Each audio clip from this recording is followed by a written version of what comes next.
भावाच्या पुरुषनी सुट्टी होती, आलो घेऊन रानात. चला म्हटलं जरा रानातली मज्जा करूया. तवा कुठं तर तयार झाल्या. पुढच्या पिढीला आपणच वाहन लावायचं, जसं आपल्या मागल्या पिढीनं आपल्याला लावलं. नांगरलेल्या रानाची अवस्था बघून लागल्या हसायला. सगळं रान नांगरून टाकल्यामुळं चाकोरी काही पडलेलीच नव्हती.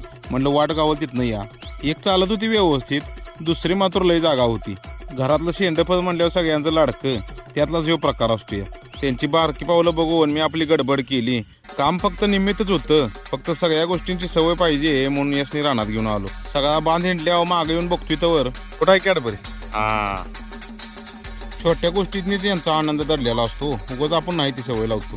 गंगावनं घालून आल्यास आणि डेकायातनं वाट हुडकून दमलं बघा शेंडफळ.